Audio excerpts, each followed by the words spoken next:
Hello, everyone. My name is Alexander Lucard, and I am an HMIS administrator for Montgomery County. In today's training, we're going to be talking about ResourcePoint and how to navigate it. Now, ResourcePoint is one of those things you don't use very often, but it is one of the buttons over here on the left-hand side of your screen. If we click on ResourcePoint, that's going to take us to a provider search screen and also a list of all 234 providers that are currently in our version of HMIS called ServicePoint. And we can see, for example, that we can see the name, level, that just means their tree, don't worry about that, phone number if they provided one, location if they provided one, and the last time that we updated their account. Now, it's very important that we get this information in because this is the information about your program. So we want to make sure, of course, like for example, Bethesda Cares, that we have the right phone number and that they are there in Bethesda, Maryland, 20814. An agency administrator should be going into the account here for ResourcePoint at least once a year and making sure that the contact information, address, emails, everything is correct and up to date.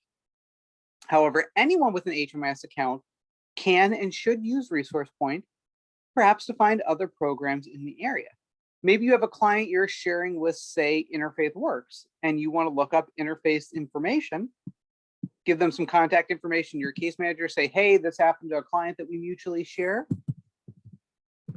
You can go in, provider, you can go find Interfaith Works agency, and then you can contact them if they put their phone number in. But you can see here, unknown, unknown.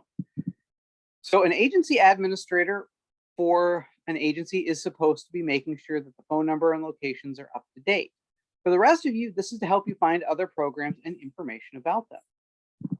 So for example, let's go back. Let's go take a look at, say, Betty's house. If we hover over it, it's going to say a quick little bit about provider profile and any services. And if we click on the name, it's going to give us all this information about them. Betty's House, 1 and 1 families, transitional housing for families. And we can see parent provider, National Center for Children and Families Agency. NCCF runs Betty's House, 1 and 1 family. And then we can also see information like phone number, fax, website, if they provided us a provider contact, physical location, mailing address if it's as well. Sometimes the mailing address will be a PO box or something like that, but we can see here we've got the full address here. And then basically some geographical information. Montgomery County, if they have any specific services that they want to show that they list. Shelter code, and as you can see here, the shelter code is emergency shelter, but up here we have transitional housing, which means that that's not correct. One of these needs to be fixed. We can see our COC code, MC601. Every program within Montgomery County should have that. Multiple sites, geocode, that needs to be in there. And then the grantee ID, again, that in the COC code should be the same because we are MD601 for HUD. We can see all this information about, say, Betty's house. And if we need to edit anything and you are the agency administrator, you will see a pencil here. We have a pencil here because I'm a system admin, which is a little bit higher than the agency admin, but either an agency admin or a system admin can come in, click on the pencil, and they can start to make changes. So we can see if your provider name changes. For example, a while ago when I worked for Catholic Charities, we had a program called Bethesda House that was now Dorothy Day Men. So we'd go in and we went in and we changed the name here under provider name from Dorothy Day Men or from Bethesda House to Dorothy Day Men. So you can also do an AKA. So we could have done Dorothy Day Men, and then we could have put in Bethesda House here as AKA because it used to be known as that. Parent provider, that's which agency oversees this program. HMIS provider. And then what you would do as the agency admin, after you just double check the name, is all you'd have to do is go down here to location information and contact information and make sure that these are correct. So you can see mailing, person in charge. Let's take a look at each of them. You don't have to worry about any of the other stuff here, visibility services, module, display setting, maintenance. That's all us on the system admin side. But if you are an agency admin, you can edit this. And if you're just a case manager, data entry person, someone who isn't an AA in your agency, you can at least use the previous screen we're on to make sure that those emails and addresses are correct. And if they're not, you can email your agency admin and say, hey, can you update this? This is our old phone number. We haven't had this phone number in like 5 years. But so what an agency admin would then do in ResourcePoint is click on each of these. So for example, the mailing address, and you could update it to make sure to see if there are any changes. And then the same with the physical address, because again, sometimes a physical address is different from the mailing address. And we can see that there's a primary address because maybe you have a couple different physical addresses. We have the primary address. So for example, Catholic Charities, the program might be in Rockville, which is Dorothy Day, but the headquarters is in DC. So maybe they want to put the main headquarters in here as well as the physical location of Dorothy Day. So you have both mailing addresses and the physical address in your resource. And then of course, we've got fax number and main number. Click on the pencil to edit it. And you can always add more if you need to. And then finally, the person in charge. We can add new contact. You can see they just put person in charge here. We probably should have an actual name. We want a real human name in here, their description and their title, their email address, their phone number, website address. All this should be filled out. So if you're an agency admin, you need to go through all your programs and make sure this is correct. Obviously, person in charge is not cool, neither is a lack of description or title. And then hide from provider profile. This means their contact information will not show up on ResourcePoint where we just were. It will show up only here on the screen so that system admins and agency admins can see. Are they the primary contact and do they receive emails? Now we have the receive emails. Let's go back. So why do we have the receive emails button?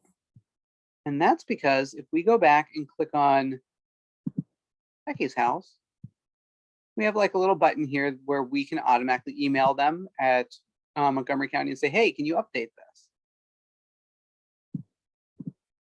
As well,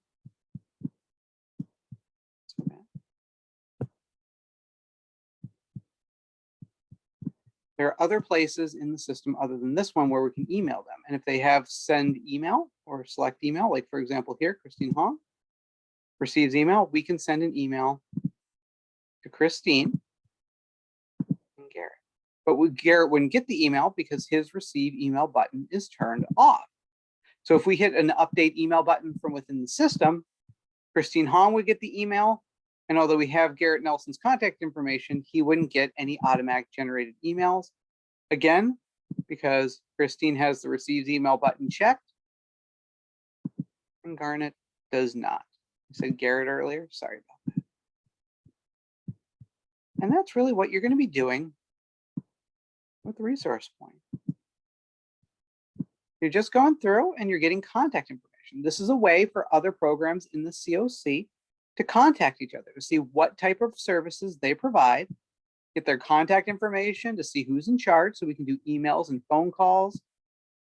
And we also always want to make sure that this information is up to date and correct. An agency admin needs to be updating this once a year. You need to go in and you need to update it. So if something looks really, really wonky, for example, this is the training site. This is not the live site. So for example, let's say I went to Dorothy Day Math. Right. I can click in here and I can see David Pollock. Now, David Pollock has not been the director of Dorothy Day Men since it was Bethesda House. So this is about 10 years out of date. So nope, David has not been in charge of this for about over a decade. So if I'm the agency admin, and again, this is the training site, this is not the real site, so it's okay that it has been updated in 10 years. This is a practice site. So I would go in, if I was the agency admin for Catholic Charities, I would click the pencil and I would put the correct name in, which would be Nabila. I'd fill out her information,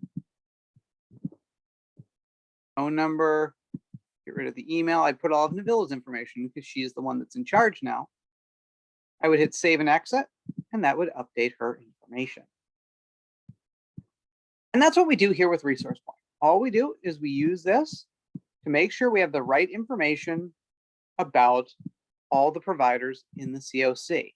Again, mailing address, physical address, email, phone numbers, contact information, people who are currently in charge of each program. Agency admins need to update this once a year. And you can see we have a list of 234 programs ranging from access to behavioral health to young adult rapid rehousing NCCF RRH family. So that's all there is for ResourcePoint. It's very important that this information is up to date, because if we have an emergency and we at the COC need to contact you, this is our best source of information for your program. So make sure your emails are up to date and your addresses are up to date. This is very, very important. Please make sure you update ResourcePoint at least once a year. That's all I have for you today. Thank you for joining me for this training, and I look forward to doing more with you in the future. Have a great